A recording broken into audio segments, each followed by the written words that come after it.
If you're interested in scary sci-fi books, you're in the right place. Hello, BookTube. I'm Jonathan, and today I'm joined by the amazing Rachel from Shades of Orange. Rachel, do you like scary books, scary movies, scary video games? Not at all. No, I'm kidding. I love scary things. So I was so excited when you invited me on for this topic because, as anyone who follows my channel knows, I not only love science fiction, but I also happen to have this strange love for the dark and creepy, the dark and disturbing, a lot of horror Nice. books. And so it actually crosses over really nicely. I'm going to try to be fair in this video and focus more on science fiction that's scary so that it's a bit more accessible to those of you. I assume your regular audience may not necessarily read a lot of horror, and so I definitely want to make sure that this is a safe space for everyone. But I enjoy being scared. It's fun. What about yourself? Like, do you watch Oh like no, Halloween scary I movies, don't, things I like don't that? watch many horror movies. I don't mind adrenaline. Like I can do Yeah. roller coasters, but I do much better with a bungee jump than a jump scare. I'm Yeah. I get very easily scared. So some of my recommendations probably going to be more scary conceptually as opposed to actually terrifying. I think Rachel's recommendations might be a little bit hairy on the scary meter. That's a good point because even asked you before we got started, being like, okay, well, what do you mean by scary? Like, what's the plan here? What's our prompt? And I wanted to make sure that I was going in the right direction and not going off the beaten path. But I actually really love that you're going to be talking about different kinds of scary because that's something that while I do read a lot of horror, there is such a difference when it comes to what one person will think is scary versus another. It's very personal, it's very subjective. So maybe before we even get into this, let me give a huge disclaimer that if you have read one of these books we're talking about and you say, well, that's not scary, it's not scary for you. It might be scary Yeah. for someone else. So keep that all in mind because that's something I run into a lot is that someone will say, well, this book didn't scare me. And well, maybe certain things scare you that don't scare me and vice versa. So I think this will be a lot of fun to talk about. Absolutely. Well, let's dive into some scary sci-fi books. We're going to give 5 recommendations each. I'll kick us off with one that you're probably familiar with. It's one of my favorite series, one that gets a lot of love from the sci-fi community, and that is Hyperion by Dan Simmons. So a lot of people talk about this book. They recommend it, but I don't necessarily hear a lot of people always talk about how scary it is. I thought it was pretty scary. So Hyperion, we have 7 pilgrims traveling to the planet of Hyperion to visit the time tombs, which are moving backwards in time and are guarded by the mysterious Shrike. And the Shrike, definitely one of the scariest aspects of this book, of this series. The Shrike's massive, covered in spiky thorns, red eyes. They got 4 arms, even though the covers only depict him with 2 arms. The first 3 books, anyway. This guy, terrifying. Laws of space, time, physics don't apply to the Shrike. The Shrike can kill you in an instant. The Shrike can impale you on the Tree of Pain. I found this more upsetting than I was prepared for. And the series also has a lot of stuff to do with body horror with the cruciform, and then also the threat of AI technology with the Technocore and things like this. So I think if you are into horror, if you are into some scary things, not the whole book of Hyperion, not the whole series, but there are going to be moments that I think are going to scratch that horror itch for you. That sounds so good. Still need to read Hyperion, but no one has ever told me that it has those scary elements. So I would have moved it Yeah, way up the TBR if someone had pitched that to me nice. sooner. Because that sounds really fun. It sounds cool. Like there's this creature in there, and I don't know. Yeah, I love that. Everyone's like, it's the Canterbury Tales, and someone should have said it's a horror book or it's scary. They would have gotten me to read a lot sooner. I That's so hear that in fun. every review, but it's which is, I mean, how many people have actually read the Canterbury Tales? Not a lot. It's I very mean, true. maybe smarter, more literary people than me. But anyway, yes, Canterbury Tales meets sci-fi meets horror. We'll say that that's the pitch. Yeah, well, I'm sold on that. So should I Uh, go next? yes. What is your first recommendation? All right. I had to narrow it down. I had more than 5, but the first one I want to go with is Starfish by Peter Watt. Have you read this one? I know I haven't. I haven't read Okay. any Peter Watts, but Blindsight is on the TBR. That's one of my favorites. So I could have gone with that one, but I felt like Starfish better fit the prompt, even though both of them could be classified as sci-fi horror. So within the story, it all takes place in this underwater rig. And the idea is that it's deep in the ocean and it's just not a very desirable place to work. So I love this setup Mm. because it's all about the idea that nice people don't go there to work on the rigs. Pretty much, you either have to be this like low life of society, you have to be someone who's been abused or has been an abuser yourself, or just had Mhm. a terrible, terrible life, because otherwise you find a better job. And so that's the whole setup for the story, which I think frames it really interestingly because you don't have the characters surrounded by nice people and they themselves are not nice. And then I like to recommend this book as something scary just because you can imagine underwater, deep in the ocean. It's so claustrophobic. You just can Mhm. feel the ocean and the pressure just crushing on the characters. The idea that if something goes wrong out when they're working on the rig, there isn't the same safety mechanisms in place. And I just found Yes. the book scary as anything. I often say actually I'm a terrible swimmer, so anything involving the ocean is scary enough. But I think even for those of you that hopefully have a better sense of swimming and are a bit more adept in the water, that it's still terrifying when you get that far down because again, so much can go wrong. And it's kind of like a mystery, like you're like, oh, who to trust and all of that. And I don't want to spoil much of it. I'm someone who often likes to just give more of a feeling about a book than like a really long synopsis because the Mhm. book itself is fairly short. It's the first in the series and first in trilogy specifically, and you just kind of want to experience it for yourself. But yeah, claustrophobic, atmospheric, really messed up, but not too scary. I promise you actually would enjoy it. I swear. I promise. So that's Awesome. I my like it. first pick. I like the kind of feeling of being under the water because I'm not certified, but I've gone scuba diving a couple of times, and it's really fun. But when you're a newbie, they only let you go down like 20 feet, 30 feet, and it's like, okay, if something were to go wrong, I could probably swim up to the surface and be okay. But if you're hundreds or thousands of feet deep, especially as you Yeah. described, not surrounded by the best people, that might be a rather claustrophobic and uncomfortable feeling. So yeah, I'm going to be reading Blindside in April, so I might have to add this one because that seems to be the main Watts book that I hear Yeah. recommended. But I might have to add this one to the TBR as well. It sounds kind of creepy. Yeah. If you love Blindside, I definitely think it's the next one to go. Awesome. Yeah. Well, for my second scary sci-fi book, I'm going to go with one that I read recently, and that is Roadside Picnic by Arkady and Boris Strugatsky. And this one, it's definitely not out and out horror, but there is aliens have come and visited Earth, and there are these sites which people go into kind of off the books. They're not really supposed to go in there to explore and find things. And there's this kind of mystery of why did the aliens come? Was it for sinister reasons? Were they just passing by? Do they not even care about humans? But the sites, the zones that you can go into, they're very mysterious. They're very dangerous. It kind of has this eerie, tense mystery about them, and it feels a little bit like I think this was possibly an influence on Annihilation. I haven't read the book, but I watched the movie, and it kind of reminded me.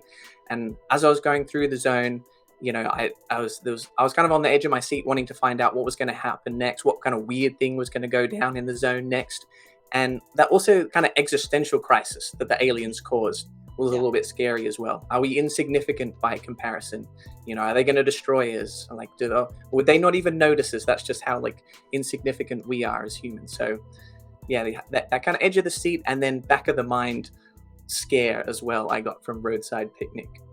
Oh, that's interesting. Another one on my TBR. This is basically just going to be a video of shame for me. All the sci-fi I need to read. But I No, we're like sharing it. good recs. Good, good. But yeah, that sounds really interesting. And I like again that you make the point of like something being scary. There's different layers of that, and that's almost like intellectually scary, I would say. Mhm. Yeah, I love that. Awesome. So my next pick is a little bit of an obvious one. I promise I'll have some more underhyped ones as well. But when I think scary science fiction, my mind immediately goes to dystopians. So I could have done a lot of different ones, but the one I want to go with is The Handmaid's Tale by Margaret Atwood. I am Canadian, Nice. so I joke, but it's part of my obligation to keep my citizenship is to constantly be recommending Margaret Atwood every single time I can. And she, of course, is known in circles of saying that she doesn't write science fiction, that is literary fiction, it's speculative fiction. It's Mhm. science fiction. Just don't don't tell her that. And so, of course, I think everyone knows the story, so I'll kind of be very brief. That is set in a dystopian future where women have become less fertile in general.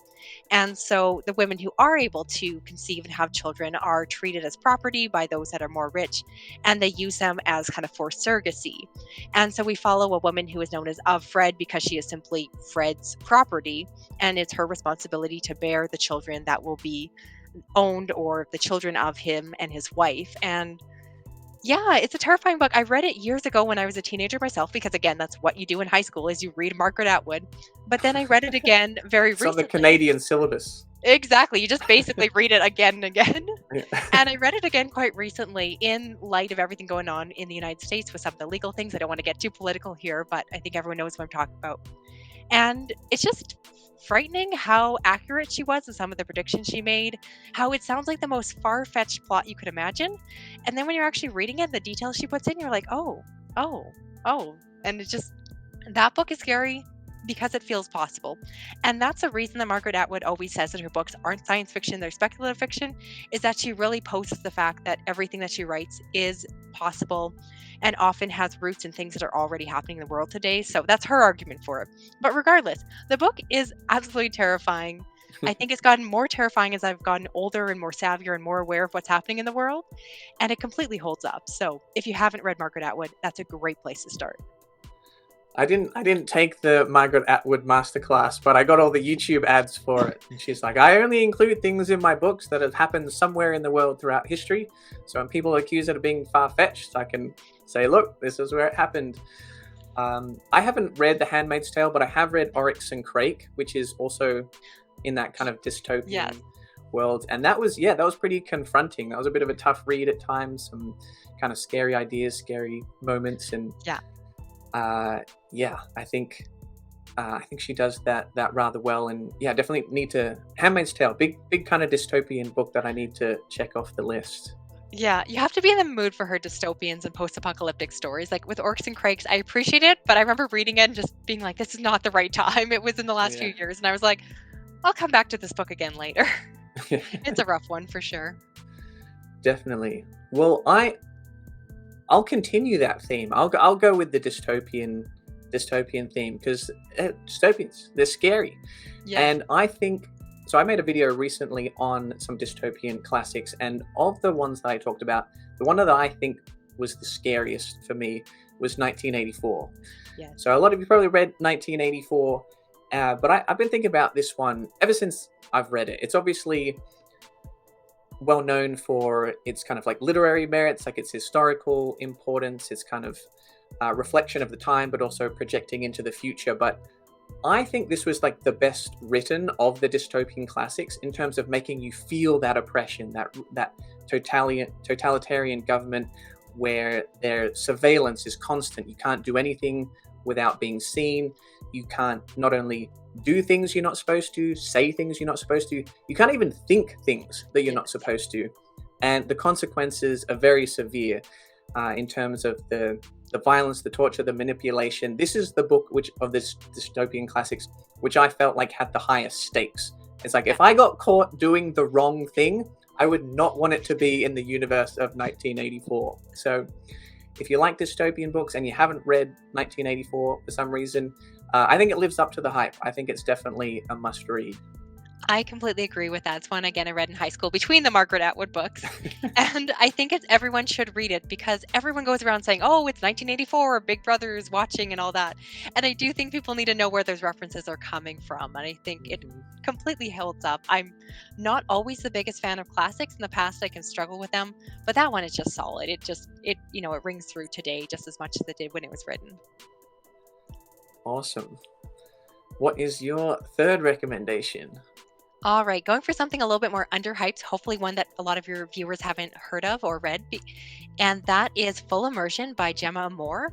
And this is a sci-fi horror book, but I don't think it's too scary. It's scary, but I think it's approachable. And this story is written by a woman who is actually bringing a lot of herself into the story. The story itself follows a woman who has just given birth and is dealing with postpartum depression. And so she decides to take on this virtual reality therapy to try to work through this. And this book is so authentic because the author really brings her own experience, her own postpartum depression that she was dealing with, Mm, and she wrote this book through that. So that's part of what I find makes this book so scary is the fact that it feels incredibly emotionally raw. The author just lays herself out on the page and is very open about the dark thoughts that she has. And it's a tough book to read, but it's excellent. And then, of course, we get into the actual science fiction elements, which are probably what your viewers are more interested in. So, again, we have the virtual reality, and we, as the reader, get to see her within the reality and the question of, like, is this actually real? Is this happening? But then we also get the framework of getting to see what is happening outside of that. So, those that are actually putting on this experiment. And this book read to me so much like the movie. I hope you've watched it. Eternal Sunshine of the Spotless Mind, the one with Jim Carrey. yes, yes, And yes, so yes. it's definitely its own, but you can tell that it's inspired by that. And so it has those off kilter, creepy vibes where, Mm, again, you don't really know what to believe. And it's just about, you know, if something is in your mind, is it real or, does it actually have like is it actually tangible? It's so hard to describe, but it's just a brilliant book. I love that movie. And so anything that reminds me of that is just equally brilliant. And like I said, it just has layers to the story. And I think I found it scary again because, especially as a mother myself, having those darker thoughts and going through a lot of that myself and just really being able to look back. And again, just not being able to trust your own mind. And I don't mm. know, it hits me on a whole lot of levels. So that's one I definitely recommend. It's a newer release. It came out in 2022. So hopefully it's a new recommendation for a lot of people. Very interesting. There's a couple of things that you mentioned there which stood out to me. One was that the author was writing from their own experience. Obviously, great writers, I think, can create imaginary scenarios based on research or other things, but there does seem to be something about a personal experience coming through. Like, often I've read a book without knowing much about the author, and I was like, oh, the description of this was really powerful.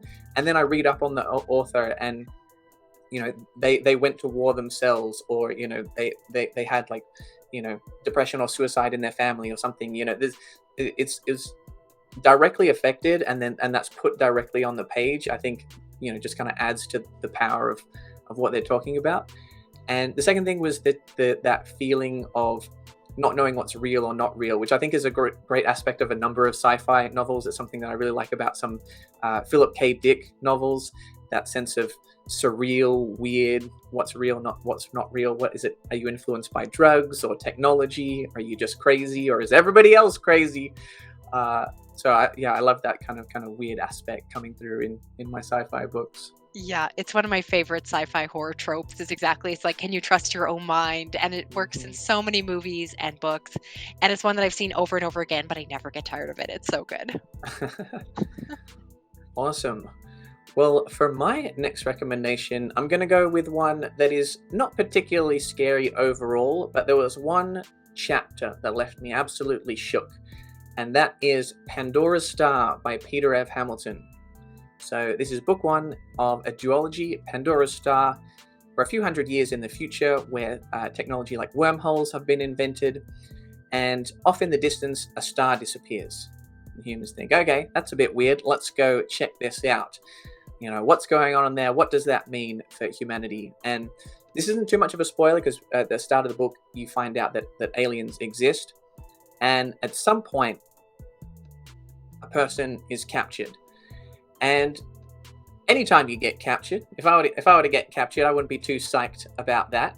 But I think you would have sort of an understanding of what humans are capable of. You're like, okay, I've seen this in a movie. Here's none of it's good for me, but here's sort of a potential range of things that could go down.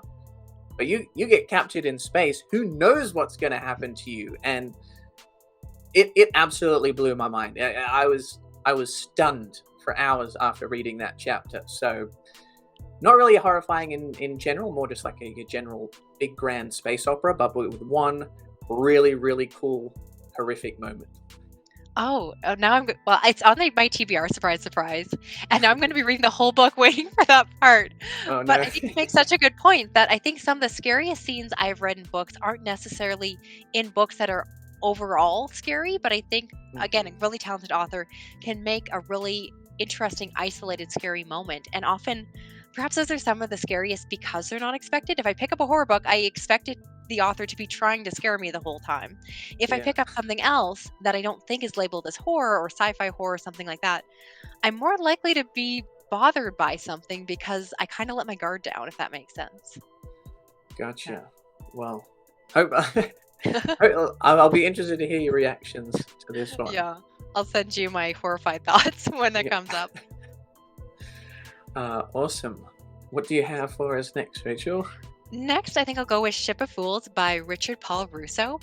And this is another science fiction horror book. And I think it's a little bit more off the beaten path. I believe it has a different Nice. title and cover in the UK. So maybe wanting to look that up. But basically, this follows a ship that have lost their purpose in space. They are on a ship and they no longer know what their mission is. They are just wandering around quite aimlessly. The ship has been taken over by this religious group. I believe they're Catholic. And you just have these religious figures that are trying to give them meaning. And so that's the setup for the book.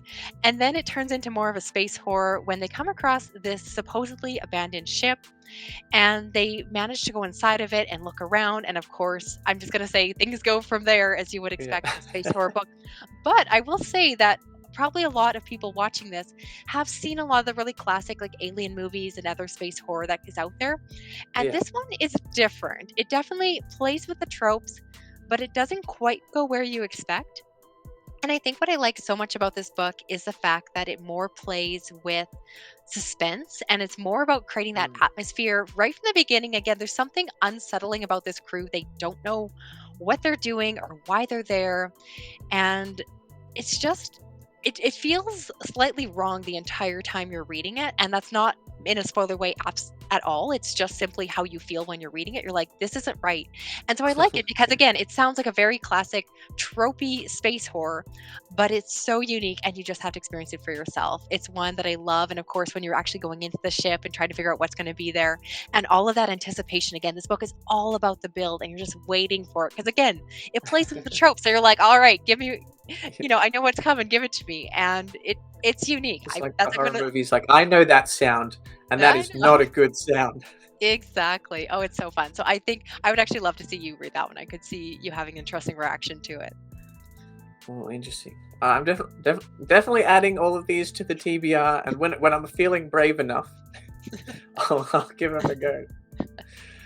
Awesome. Well, let me see.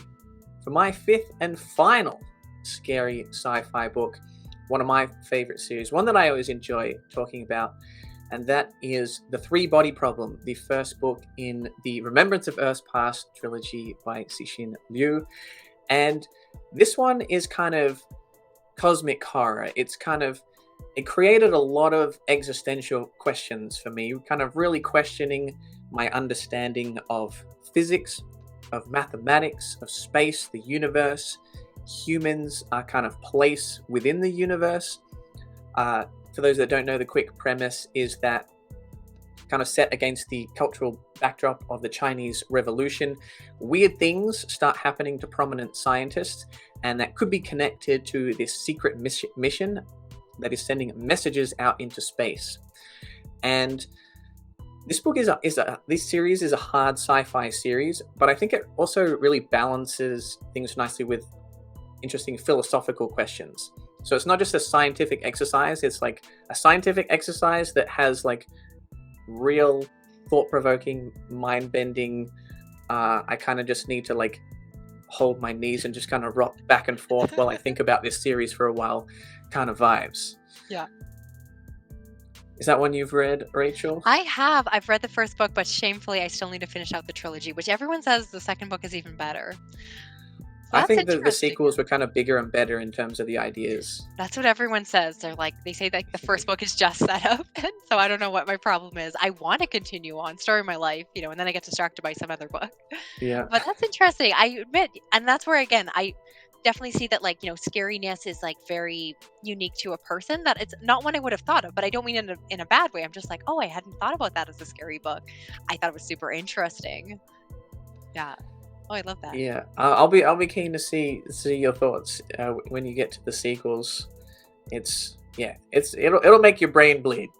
That's what I've heard, and I kind of feel like it's one where I've read the first book, but I didn't really know what I was getting myself into.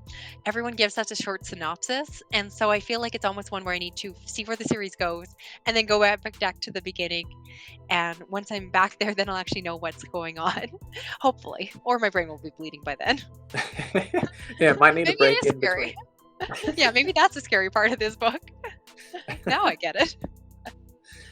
Yeah, I think it'll be one that I'd like to do a reread for. I think I'd pick up a lot on the second time around. So there we go. Coming to our fifth and final recommendation, Rachel, what do you have for us? Okay, well, I feel like I'm almost cheating a little bit, but I have to be on brand and go a little bit left field. This one I almost don't recommend to you, Jonathan, but I want to lean a little bit more into the horror side. And so my final pick is another dystopian, but this one is pretty intense, and that's called Tender is the Flesh. And this is set in an ambiguous future where the animal meat in this world has become impossible to consume. It's basically dangerous, it's infected by something. And so rather Okay. than becoming vegetarian or vegan like, normal people would do, instead the government allows the production of special meat, which I don't know if you need to worry about your channel monetization. I've given up on. YouTube is used to me. But basically you can imagine they commission that certain humans are able to be used as special meat for production. And so the story is told from the production. I'm sorry, Jonathan, you're probably dying over there. No, you're good. I like it. You're just like, oh, why did I ever let her on? But basically, the story is told from the perspective of a man who works in one of the production factories, and he understandably isn't always feeling great about his job, and starts to have some feelings and mixed feelings about everything that's happening. And then this becomes more complicated when one of his coworkers, I believe, gifts him a special meat specimen that's still alive to raise in his house. And so he has this young woman special meat that Oh he goes no. to live with him. This book is definitely one of the most this book is definitely one of the most messed up and disgusting books I've read, but it also really made me think. It actually made me question why I eat meat. It made me think about becoming a vegetarian or vegan. And as someone who's a pretty diehard carnivore, that says a lot.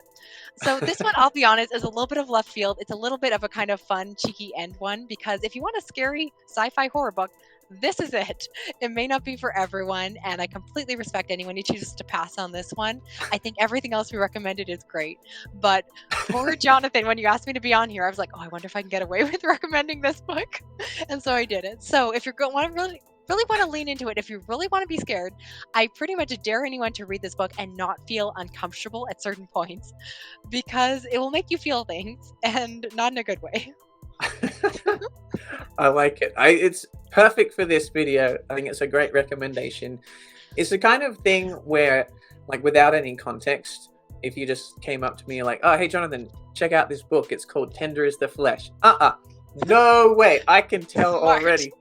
Like, hey, oh, there's this 8:30 screening of this great movie. Jonathan, you'll love it. Tender is the Flesh. It's a romance. It's beautiful.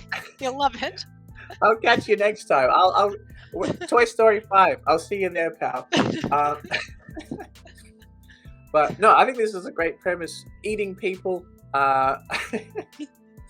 It sounds kind of like silly and weird and gross and fun, but also kind of thought provoking at the same time, which is kind of fun. And I'm sure there's some weird sci-fi stuff in there as well. So yeah, if you clicked on this video and wanting some scary books, and you're like, these don't sound scary enough, then maybe this is the one to kind of turn it up a notch. Awesome. I was gonna say, well, it's good I left that to last, because where do you go from there, right? Yeah. Can't really be eating people. Yeah. Awesome. Well, that was a lot of fun. Everybody go check out Rachel's channel, Shades of Orange, if you like sci-fi, horror, all kinds of good stuff. And yeah, I don't really have anything else. Rachel. Sounds good. I think I left you speechless. And for anyone who's checking out your video from my channel, if you're usually subscribed to me, please go and actually click subscribe down below. I love Jonathan's channel. I'm actually shouting him out, I think, next week, but I pre-filmed that, which is the only reason I'm not talking about this video and that one. But definitely, it was a lot of fun to do this. And like I said, hopefully you didn't regret it too much by the end. But when it comes Not to at all. talking scary sci-fi, I was pretty honored that you've thought of me because this is kind of my favorite thing. So this was so much fun to do. Thanks again, Jonathan. Yes, this was a lot of fun. Rachel did a better job of plugging my own channel than I do. Woo! Anyway, listen to Rachel, click all the buttons. You can find more sci-fi content over there.